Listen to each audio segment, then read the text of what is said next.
2009 Easter, 2008 Easter ഞാൻ ലോകത്തിലെ the most expensive ആയ ക്യൂൻ മേരി 2 എന്ന കപ്പലിലായിരുന്നു.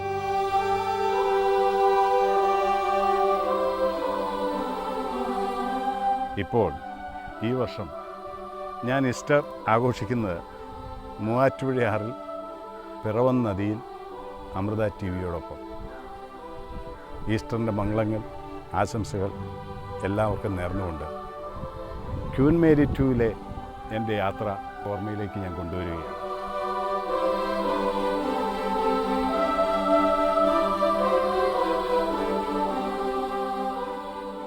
സാധാരണ ഈസ്റ്റർ വരുമ്പോൾ ഏപ്രിൽ മാസങ്ങളിലാണ് ഈസ്റ്റർ വരാറുള്ളത്. കഴിഞ്ഞ വർഷം കുറേ വർഷങ്ങൾ കൂടി ആദ്യമായി ഈസ്റ്റർ മാർച്ചിലായിരുന്നു. ഒരു ഓർമ്മയിൽ നിന്ന് റീകളക്ട് ചെയ്യുമ്പോൾ ചില മിസ്റ്റേക്കുകൾ വന്നേക്കാം. എങ്കിലും ഓർമ്മ വെച്ച് നോക്കുമ്പോൾ ഏകദേശം മാർച്ച് 19 20 എങ്ങാണ്ടായിരുന്നു ഞങ്ങൾ ബഹാമാസിലേക്ക് ന്യൂയോർക്കിൽ നിന്ന് ക്യൂൻ മേരി 2-ലെ ക്രൂസിന് സ്റ്റാർട്ട് ചെയ്തത്.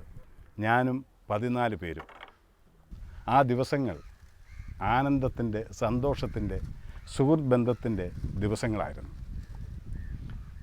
New York to Bahamas Queen Mary 2 ഷൂട്ടിങ്ങുമായി ബന്ധപ്പെട്ട് പല ഹോട്ടലുകളും താമസിക്കാൻ അവസരം കിട്ടിയിട്ടുണ്ട്. ഈ ക്യൂൻ മേരി 2 അതിൻ്റെ എൻട്രി മുതൽ അതിലെ താമസം, അതിൽ ചെലവഴിച്ച ദിവസങ്ങൾ എല്ലാം കൂടെ വെച്ച് നോക്കുമ്പോൾ എനിക്ക് തോന്നുന്നത് ഇത് ഒരു ഹയത്ത് റീജൻസി എന്നൊക്കെ പറയുന്ന മാതിരി ഒരു 7 സ്റ്റാർ ഹോട്ടലാണ്. 7 സ്റ്റാർ ഹോട്ടലിലില്ലാത്ത കുറേ കൂടെ സ്പെഷ്യാലിറ്റീസ് അതിലുണ്ട്. ക്യൂൻ മേരി 2-ൽ 12 നില വരെ, 11 12 നില വരെ ലിഫ്റ്റുണ്ട്. ഒരു സൈഡിൽ 3 ലിഫ്റ്റാണ്, ദ അതർ സൈഡിലും 3 ലിഫ്റ്റ്, അങ്ങനെ 6 ലിഫ്റ്റാണ്. ഈ ലിഫ്റ്റ് 24 hours വർക്ക് ചെയ്തുകൊണ്ടിരിക്കുകയാണ്. നമുക്ക് എങ്ങോട്ട് വേണമെങ്കിലും കയറാം. 12 14 നിലയുള്ള ക്യൂൻ മേരി 2 12ാമത്തെയോ 11ാമത്തെയോ നിലയ്ക്ക് മുകളിൽ പിന്നെ സ്കൈ ആണ്. ഈ സ്കൈയുടെ മുകളിൽ ഈ ഷിപ്പിൻ്റെ അകത്ത് ഒരു സ്വിമ്മിംഗ് പൂൾ ഉണ്ടാക്കിയിട്ടുണ്ട്. ആ സ്വിമ്മിംഗ് പൂളിൽ നമ്മൾ കുളിക്കുകയാണെങ്കിൽ, അല്ലെ സ്വിമ്മ് ചെയ്യുകയാണെങ്കിൽ നമുക്കിങ്ങനെ സ്കൈ കണ്ടുകൊണ്ട് ആ സ്വിമ്മിംഗ് പൂളിൽ കിടക്കാം. അതൊരു വലിയ അനുഭവമാണ്. പിന്നെ ക്യൂൻ മേരി 2-ലെ ഹെൽത്ത് ക്ലബ്ബാണ് എനിക്ക് പെട്ടെന്ന് ഓർമ്മ വരുന്നത്. ഒരു 10,000 സ്ക്വയർ ഉണ്ടോ എനിക്കതിൻ്റെ കറക്റ്റ് ആണെങ്കിൽ, ഏതായാലും വലിയൊരു സൈസിൽ അതിൻ്റെ അകത്ത് സ്വിമ്മിംഗ് പൂളുണ്ട്, അതിൻ്റെ അകത്ത് ജക്യൂഷിയുണ്ട്, സ്റ്റീമുണ്ട്, സോണയുണ്ട്, അങ്ങനെ ഓരോന്നിനും ഓരോ ചേംബറുകളാണ്. പിന്നെ ക്യൂൻ മേരി 2-യെക്കുറിച്ച് പറയുന്ന മനസ്സിലേക്ക് ഓർമ്മ വരുന്ന ഫുഡിൻ്റെ കാര്യമാണ്. അതിൻ്റെ ഒരു പെരുന്നാളായിരുന്നു. ഫുഡിൻ്റെ ഒരു പെരളി എന്നൊക്കെ പറയുന്ന പോലെയാണ് ക്യൂൻ മേരി 2-ലെ ഫുഡ്. ലബനീസുണ്ട്, ചൈനീസുണ്ട്, പിസ്സ, അമേരിക്കൻ ഫുഡുകളുണ്ട്, ഹാംബർഗേഴ്സുണ്ട്. എനി ഫുഡ് എന്താണ് വേണ്ടത് ആ ഫുഡ് അത് വയറ് നിറയെ സഫിഷ്യൻ്റായിട്ട് ബൊഫെ മാതിരിയാണ്. ആദ്യത്തെ ദിവസം എൻട്രി ആയി കഴിഞ്ഞ വഴിയേ ഈ ബൊഫെ എന്ന് പറയുന്നതും അമേരിക്കയുടെ അവിടുത്തെ ഒരു കൾച്ചർ അനുസരിച്ചും എല്ലാം ക്യൂ സിസ്റ്റമാണ്. ഒരാൾ ക്യൂ തെറ്റിച്ച് മുമ്പോട്ട് പോയാൽ വേറൊരാളൊന്ന് നോക്കും. അന്നേരം ഈ സായിപ്പന്മാരും മദാമ്മമാരും അങ്ങനെയുള്ള ആ ഷിപ്പേലുള്ള ഏകദേശം അതിൻ്റെ ടോട്ടൽ കപ്പാസിറ്റി ഇൻക്ലൂഡിങ് സ്റ്റാഫ്, അതിൻ്റെ ക്രൂ എല്ലാം കൂടെ കൂടി എൻ്റെ ഓർമ്മ 4500 പേരാണ് ഒരു ഷിപ്പിൻ്റെ അകത്തുള്ളത്. മൊത്തം യാത്രക്കാരും അതിൻ്റെ ക്രൂ എല്ലാം കൂടെ കൂടി. അതിൻ്റെ അകത്തൊരു യാത്രക്കാർ ഏതാണ്ട് 3000 സിസ്റ്റം പേരെ യാത്രക്കാർ, പാസഞ്ചേഴ്സ് ആയിട്ടുള്ളവരാണ് ഞങ്ങളെപ്പോലെയുള്ളവർ. ബാക്കിയെല്ലാം അതിൻ്റെ സ്റ്റാഫ്, ക്രൂസ്. അന്നേരം ഇതെല്ലാം കൂടെ പാസഞ്ചേഴ്സ് 10,000 പേര് ഇങ്ങനെ ആ പല റെസ്റ്റോറൻറ്റുകളാണ്, 3 4 റെസ്റ്റോറൻ്റ് ഉണ്ട്. അന്നേരം ഇതിൻ്റെ അകത്ത് ജനറലായിട്ട് വരുന്ന ബ്രേക്ക്ഫാസ്റ്റിനൊക്കെ വരുന്ന ഒരു റെസ്റ്റോറൻറ്റ്, ആ റെസ്റ്റോറൻറ്റിലൊക്കെ ക്യൂ ആണ്. അന്നേരം ഇംഗ്ലീഷ് സമ്പ്രദായം അനുസരിച്ച് ക്യൂ ആണെങ്കിലും വളരെ ഫാസ്റ്റാണ്. അന്നേരം അവിടെ നിൽപ്പുണ്ട്, ഷെഫുകൾ നിൽപ്പുണ്ട്, ഏത് വേണമെങ്കിലും നമുക്ക് ഓർഡർ ചെയ്ത് വേണേൽ എടുക്കാം, ഇല്ല എങ്കിൽ ഉണ്ടാക്കി വെച്ചിരിക്കുന്നത് എടുക്കാം. ഇപ്പോൾ ഒരു 2 ബ്രെഡ് ടോസ്റ്റ് ചെയ്യണമെങ്കിൽ, അല്ലെങ്കിൽ ഒരു വൈറ്റ് ഓംലേറ്റ് വേണമെന്ന് പറഞ്ഞാൽ വൈറ്റ് കൊണ്ട് മാത്രം ഓംലേറ്റ് ഉണ്ടാക്കി തരും. അങ്ങനെ എന്ത് വേണേലും പറഞ്ഞാൽ അവർ റെഡിയാക്കി തരും. അങ്ങനെ ഇരിക്കുമ്പോൾ ഇത് ക്യൂ സിസ്റ്റമാണ്. അന്നേരത്തിന് ഈ ക്യൂ സിസ്റ്റത്തിൽ ഇങ്ങനെ ഞാൻ പറയുന്ന വഴിയേ നമ്മുടെ ഒരു ഭാരതീയ സംസ്കാരവും നമ്മുടെ ഒരു രീതിയൊക്കെ അനുസരിച്ച് ക്യൂവിൽ നിൽക്കുക എന്ന് കഴിഞ്ഞാൽ ഒരു ഫസ്റ്റ് ഡേ ആയതുകൊണ്ട് ഒരു ചെറിയ ഇറിറ്റേഷൻ എനിക്ക് വന്നായിരുന്നു. ഓക്കെ, ഓൾ റൈറ്റ്, എന്നാലും അത് എൻജോയ് ചെയ്യാമെന്ന് പറഞ്ഞ് ഞാനും ഞങ്ങളുടെ കൂട്ടുകാർ, ഞങ്ങൾ 14 പേരും ഇങ്ങനെ നിൽക്കുന്നതിൻ്റെ ഇടയിൽ, ആ ക്യൂ നിൽക്കുന്നതിൻ്റെ ഇടയിൽ ഞാൻ ക്യൂവിൽ നിന്ന് എന്തോ ഒരു എന്താ പറയുക, എനിക്ക് തോന്നുന്നത് എന്തോ ഒരു ഓട്സോ എന്തോ ഞാൻ മേടിച്ചുകൊണ്ട് ടേബിളിലേക്ക് ഞാൻ പോയിരുന്നു. ഇരുന്ന വഴിയെ അപ്പുറേ കുറച്ച് അകലേന്ന് ഞാൻ വന്നിരിക്കുന്നതൊക്കെ അവിടെ ഒരു ഷെഫ് മാതിരി അല്ലെങ്കിൽ അതിൻ്റെ ഒരു സ്റ്റുവേഡായിട്ടുള്ള ഒരു പയ്യൻ ഇങ്ങനെ നിന്നെ നോക്കുന്നു, എന്നെ ശ്രദ്ധിക്കുന്നത് ഞാൻ കണ്ടു. അവനെ കണ്ടാൽ വളരെ ഹാൻസമാണ്, മിടുക്കനാണ്. അന്നേരം അവൻ എന്നെ നോക്കുന്നുണ്ടാവും. ഞാൻ അങ്ങനെ അവനെ നോക്കിക്കഴിഞ്ഞ വഴി അവൻ പതുക്കെ അടുത്തേക്ക് വന്നു. എന്നിട്ട് അവൻ എന്നോട് ചോദിച്ചു, ലാലു അലക്സ് അല്ലേ എന്ന് ചോദിച്ചു. ഞാൻ പറഞ്ഞു അതെ. ഞാനും ഒന്ന് ശ്വാസം വിട്ടു. ഏതായാലും ഒരു മലയാളി ഇതിൻ്റെ അകത്തുണ്ടല്ലോ സ്റ്റാഫായിട്ട്. ഓക്കെ. അതിനുശേഷം പിന്നെ ഒരിക്കൽ പോലും എനിക്ക് ക്യൂവിൽ നിൽക്കേണ്ടി വന്നിട്ട്. ഇപ്പോൾ കൊച്ചിയിൽ ക്വീൻ മേരി 2 വന്നപ്പോൾ ഈ കഴിഞ്ഞ വർഷം അതിൽ യാത്ര ചെയ്തത്, അതിൽ എന്താ പറയുന്നത്, ഓരോരോ സെക്ഷൻസ്. ഈവനിങ് ആയാൽ നൈറ്റ് ഫുഡ് എല്ലാവരും പോകുന്ന ഡ്രസ് കോഡായിരിക്കണം, 3 പീസ് സ്യൂട്ടായിരിക്കണം. ബ്രിട്ടാനിയ എന്ന് പറയുന്നൊരു ക്ലബിലാണ്, അതിന് ഡ്രസ് കോഡൊക്കെ ഉണ്ട്, അല്ല അതിൻ്റെ അകത്ത് കയറ്റില്ല.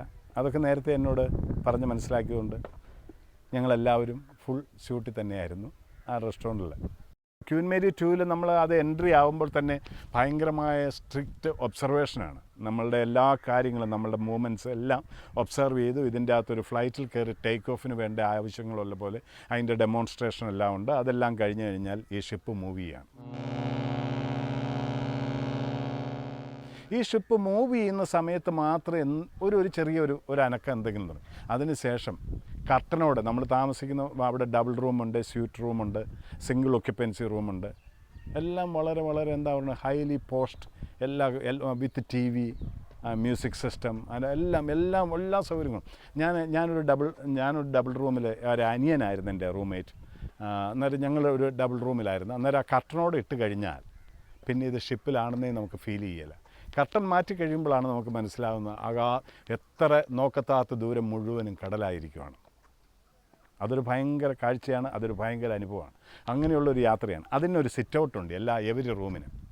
ആ സിറ്റ് ഔട്ടിൽ ചെയറിട്ടിരിക്കാൻ വളരെ വിഷമമാണ്. ഭയങ്കര എന്താണെന്ന് വെച്ചാൽ ഈ ഷിപ്പ് പോകുമ്പോൾ ഈ കാറ്റും അതുപോലെ തന്നെ നല്ല തണുത്ത വിറച്ച് പോകുന്ന, അല്ലെങ്കിൽ സ്വെറ്ററൊക്കെ ഇട്ട് വേണം ഇരിക്കാൻ. എന്നാലും ചില സമയങ്ങളിൽ നല്ല സണ്ണി ആയിട്ടുള്ള ഡേയിൽ പുറത്തിറങ്ങിയിരിക്കാൻ പറ്റും. അന്നേരം പുറത്തിരുന്ന് സിറ്റ് ഔട്ടിലിരിക്കുമ്പോൾ ഇങ്ങനെ ഷിപ്പ് മൂവ് ചെയ്യണം. ഈ ഷിപ്പ് മൂവ് ചെയ്യണം നമുക്ക് ഫീൽ ചെയ്യില്ല. ഈ കർട്ടൻ ഇട്ട് വെള്ളത്തിലൂടെ നോക്കുമ്പോഴാണ് ഇതാ നമ്മൾ ഷിപ്പിലാണല്ലോ എന്ന് വിചാരിക്കും. അതങ്ങനെ പോയി യാത്രയായി 4ാമത്തെ ദിവസം ഞങ്ങൾ ബഹാമാസ്, ലോകം കണ്ടിട്ടുള്ള ഏറ്റവും വലിയ ബീച്ചുകളിലൊന്നാണ് ബഹാമാസ് ഒരു ടൂറിസ്റ്റ് ആയിട്ടുള്ള ഒരു ഭയങ്കരമായി അട്രാക്റ്റ് ചെയ്യുന്ന ഒരു പ്ലേസാണ്.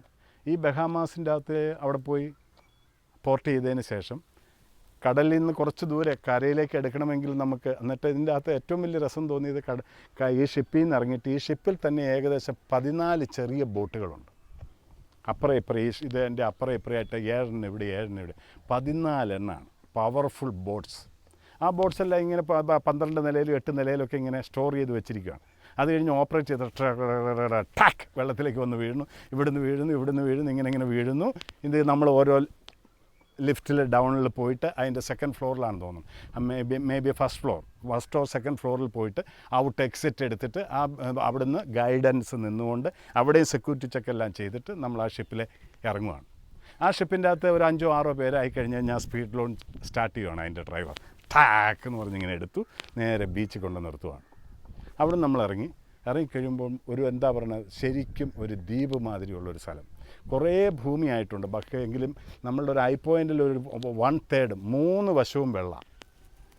ആ വെള്ളത്തിൻ്റെ അകത്ത് അവിടെ ഞാൻ കണ്ടത് ദൈവത്തിൻ്റെ വലിയൊരു മിറാക്കിൾ, അല്ലെങ്കിൽ ദൈവത്തിൻ്റെ വലിയൊരു പ്രവർത്തനം അവിടെ എനിക്ക് കാണാനെത്തും. എന്താണെന്ന് വെച്ച് കഴിഞ്ഞാൽ ഈ ഷിപ്പേന്ന് ഞാൻ ബോട്ടിൽ പറഞ്ഞു, ഷിപ്പേന്ന് ഇറങ്ങിക്കഴിഞ്ഞേച്ച് ഈ ഷിപ്പേന്ന് ഈ സ്പീഡ് ലോഞ്ചിൽ കരയിലേക്ക് അടുക്കുന്നതിന് ഒരു 1/2 കിലോമീറ്റർ മുമ്പ് വരെ വെള്ളത്തിൻ്റെ കളർ ഒരു ഗ്രീനിഷ് ടോണായിരുന്നു. നമ്മളിപ്പോൾ ഈ കാണുന്ന മാതിരി നല്ല കടലിൽ ഒരു ഗ്രീൻ ഇച്ചിരോടെ ക്രിസ്റ്റലായിട്ടുള്ള നല്ലൊരു ഇതായിരുന്നു. ഇത് കഴിഞ്ഞ് ബീച്ചിൻ്റെ സറൗണ്ടിങ്സ് ഒരു 1/2 കിലോമീറ്റർ ചുറ്റും നോക്കുമ്പോൾ ഇങ്ങനെ ഒരു മാതിരി, ഒരു മഴവില്ല് മാതിരി ഇങ്ങനെ റിയാലിറ്റിയിൽ, വിത്തൗട്ട് എനി എക്സാജറേഷൻ, റിയാലിറ്റിയിൽ ഇങ്ങനെ നിൽക്കുവാണ്. അവിടെ മുതൽ വെള്ളത്തിൻ്റെ കളറ് ഒരു ബ്ലൂയിഷ് ഒരു പർപ്പിൾ ബ്ലൂ കളറായി മാറി കിടക്കുവാണ്. ഇങ്ങനെ കാണാം. വെള്ളം എടുത്ത് നോക്കിയാൽ 2 വെള്ളവും ഒന്ന് തന്നെയാണ്. ഇതേ ഇരുന്ന് വെള്ളം എടുത്ത് അപ്പുറത്തെ വെള്ളം നോക്കി തിരിച്ചു പോകുന്ന വഴി ഇപ്പുറയും നോക്കുന്നുണ്ട്, 2 വെള്ളം ഒന്ന് തന്നെയാണ്. അങ്ങനെ അതൊരു വലിയൊരു സംഭവം. അതിങ്ങനെ നിൽക്കുകയാണ്. അന്നേരം അത് അവരോട് ചോദിച്ചപ്പോഴേ അതാണ് ഈ ബീച്ചിൻ്റെ ഒരു ഏറ്റവും മോസ്റ്റ് അട്രാക്റ്റീവ് ആയിട്ടുള്ളൊരു കാര്യം. അതെന്താണ്? അതിനൊരു സയൻസ് ഒന്നുമില്ല, അതൊരു പ്രകൃതിയുടെ സൃഷ്ടിയുടെ ഒരു രഹസ്യമാണ്. All the nights in Queen Mary 2 എല്ലാ രാത്രിയും ഓർമ്മയുടെ രാത്രികളായിരുന്നു. ഒന്നോ രണ്ടോ 2 ഡാൻസിങ് ഫ്ലോറുണ്ട്. അത് സെൽസ എന്ന് പറയുന്ന ആ ഡാൻസ്, എന്താ ഓരോരുത്തർ ചെയ്യണ കണ്ടാൽ അന്തം വിട്ടുപോകും. അവരിൽ നിന്ന് കപ്പിൾസ് നിന്ന് ചെയ്യുന്ന കണ്ടാൽ അതൊക്കെ കണ്ടു. ഇടയ്ക്ക് ഞങ്ങൾ 14 പേര് കയറി ഡാൻസ് ചെയ്തു. അങ്ങനെയൊക്കെയുള്ള ദിവസങ്ങളായിരുന്നു. അതിൻ്റെ ഇടയിൽ ഒരു ദിവസം ഞാനീ പറഞ്ഞല്ലോ, the top swimming pool, sky കണ്ടുകൊണ്ടുള്ള ആ സ്വിമ്മിംഗ് പൂളിൽ ഒരു ദിവസം നൈറ്റിൽ കുറച്ച് നേരം നിന്നു. ആകാശത്തേക്ക് നോക്കിയാൽ നക്ഷത്രങ്ങളുള്ളൊരു രാത്രി. ഷിപ്പിങ്ങിന് മൂവ് ചെയ്യുന്നു, നമ്മൾ ആകാശത്തേക്ക് നോക്കി കിടക്കുന്നു, സ്വിമ്മിംഗ് പൂളിൽ കിടക്കുന്നു. ഓരോ കാര്യങ്ങൾ സുഹൃത്തുക്കളുമായി ഷെയർ ചെയ്ത് ആ ഒരു ഈവനിങ് പ്രത്യേകമായി, അല്ലെങ്കിൽ ആ ഒരു നൈറ്റ് പ്രത്യേകമായി എടുത്ത് പറയേണ്ടതാണെന്ന് തോന്നിയതുകൊണ്ട് പറയായിരുന്നു. അതിനെ എങ്ങനെ എക്സ്പ്ലെയിൻ ചെയ്യണമെന്ന് എനിക്കറിയില്ല.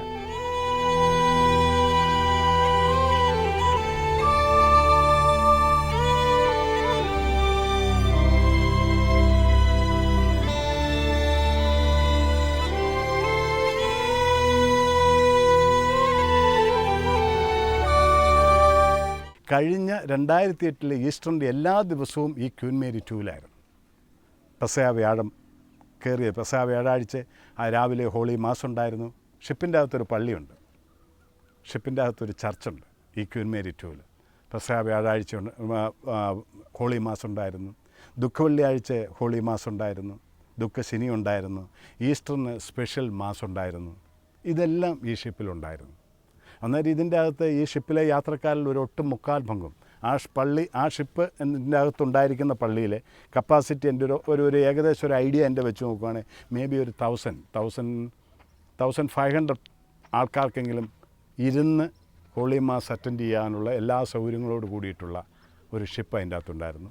അത് ജീവിതത്തിൽ എന്നും ഓർമ്മയാണ്. 2008 ഈസ്റ്റർ, അതിൻ്റെ ദിവസങ്ങൾ ക്വീൻ മേരി 2-ൽ ആഘോഷിക്കാൻ സാധിച്ചു എന്ന് പറയുന്നത് എനിക്ക് ലിവിങ് ഗോഡ് ജീസസ് ക്രൈസ്റ്റ് നൽകിയ വലിയൊരു അനുഗ്രഹവും വലിയൊരു വരദാനവുമാണെന്ന് എന്നും ഞാൻ ഓർമ്മയിൽ സൂക്ഷിക്കുന്ന കാര്യമാണ്. 2008 ഈസ്റ്റർ ഒരു വലിയ ഡീപ് സീയിൽ ക്വീൻ മേരി 2-ലെ യാത്രയും 2009 ഈസ്റ്ററിൻ്റെ ദിനങ്ങൾ ഞാൻ കുളിച്ചു വളർന്ന എൻ്റെ പിറവം പുഴ, എൻ്റെ വെള്ളം, എൻ്റെ നാട്, എൻ്റെ നാട്ടാർ, അവരുടെ ഒത്ത് എൻ്റെ പള്ളി എല്ലാമായിട്ടുള്ള ഈ ഈസ്റ്റർ, ഞാൻ വളർന്നു വന്ന ഇവിടം വരെ എത്തിച്ച എൻ്റെ ഈ വെള്ളം, ഈ ഭൂമി, ഈ മണ്ണ്, ഇവിടെയാണ് ഈ വർഷത്തെ ഈസ്റ്റർ. അതിൻ്റെ അകത്ത് ഈ ക്വീൻ മേരി 2 2009 കൊച്ചിയിൽ വന്നതാണ്. എന്നെ ഇത്ര ഇഷ്ടമാണ് ക്വീൻ മേരി 2 എന്ന് എനിക്ക് ഇവർ വന്നപ്പോഴാണ്. കാരണം അവിടെ ഉണ്ടായത് പറയുമെങ്കിലും ഇവിടെ വന്നു കഴിഞ്ഞപ്പോഴാണ് എനിക്ക് മനസ്സിലായത്. ക്വീൻ മേരി 2 അത് വലിയൊരു സന്തോഷമാണ്, വലിയൊരു അനുഭവമാണ്. ഇതെല്ലാം എനിക്ക് ലഭിച്ചത് ഇത്രയും കാലമായി എന്നെ സിനിമയിൽ നിർത്തിയ, ഇപ്പോഴും നിർത്തിക്കൊണ്ടിരിക്കുന്ന നിങ്ങളുടെ ഓരോരുത്തരുടെ പ്രാർത്ഥനയും അനുഗ്രഹവും ഒന്നുകൊണ്ട് മാത്രമാണെന്ന് എനിക്കറിയാം. ഞാൻ എന്നും അതിന് നന്ദിയുള്ളവനാണ്. എന്നും നിങ്ങളോട് സ്നേഹമുള്ളവനുമായിരിക്കും.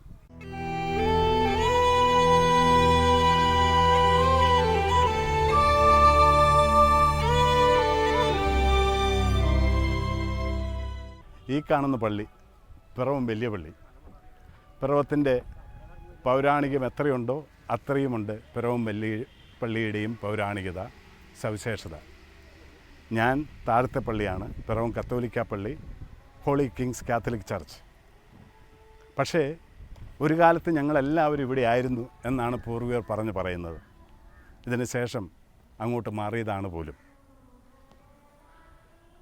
പിറവത്തെക്കുറിച്ച് പറയുമ്പോൾ ഏറ്റവും ഇമ്പോർട്ടൻ്റായിട്ട് പറയുന്ന കാര്യങ്ങളിലൊന്നാണ് പിറവം പള്ളി. പിന്നെ 2 പാഴൂർ ശിവ ടെമ്പിൾ, 3 പാഴൂർ പടിപ്പുര, 4 TN ജേക്കബ് സാർ, പിറവത്തിൻ്റെ പേര് പുറത്തേക്ക് കൊണ്ടുപോയ ഇവരിൽ ഒരാളാണ്. 5 ലാലു അലക്സ്.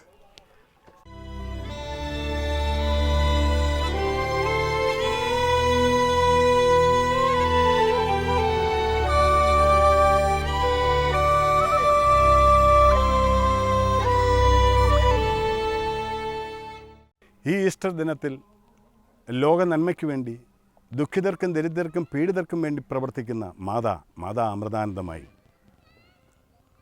മുമ്പേ സൂചിപ്പിച്ചു. സർവശക്തനായ ദൈവം പ്രകാശമാണ്, ആത്മാവാണ്, സ്നേഹമാണ്, സത്യമാണ്. ആ സർവശക്തനായ ദൈവത്തിൻ്റെ നാമത്തെ മഹത്വപ്പെടുത്തുന്ന അമ്മയ്ക്ക് ഈ മകൻ്റെ, ഈ എളിയവൻ്റെ ഈസ്റ്റർ ആശംസകൾ നേർന്നുകൊണ്ട് അമ്മയെക്കുറിച്ച് ഒരിക്കൽ ഒരു മാഗസിനിൽ ഒരു വാക്ക് പറയാനുള്ള അവസരം എനിക്ക് ലഭിച്ചിരുന്നു.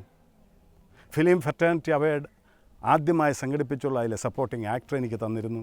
അങ്ങനെ ഓരോന്നും ഓർക്കുകയാണ്. അതിനേക്കാളെല്ലാം ഉപരി അമ്മേ, എൻ്റെ ആചാര്യൻ അല്ലെങ്കിൽ എൻ്റെ ഒരു ഗുരുസ്ഥാനീയനായ മഹാകവി അല്ലെ ലിവിങ് ഇന്നും ജനങ്ങളുടെ മനസ്സിൽ നിറഞ്ഞു നിൽക്കുന്ന കബീർ വാണി, കബീർ കാ ദോഹ. കബീർദാസ് പറഞ്ഞു, മത്സകെ ഈ കളയപരം ചിൽ സ്വരൂപനാം ഈശ്വരൻ്റെ വല്ലകിയല്ലയോ.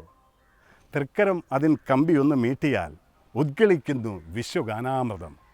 തന്ത്രികളെല്ലാം അഴിഞ്ഞ ഈ കളയപരത്തിൽ മഞ്ജുനാദം മീട്ടാതിരുന്നാൽ മണ്ണിൽ നിന്നുയർപ്പൂണ്ട വിഭജിക മണ്ണിലേക്ക് തന്നെ ലയിച്ചു പോകും. അന്നേരം അമ്മയിൽ ആ മഞ്ജുനാഥൻ മീട്ടിയ വീണ, അതിന് കാരണം അമ്മ തപസ് ചെയ്തു. അമ്മയെ നന്ദി. Thank you Amrita TV. Thank you Amrita TVയിലെ പ്രേക്ഷകരെ. Happy Easter.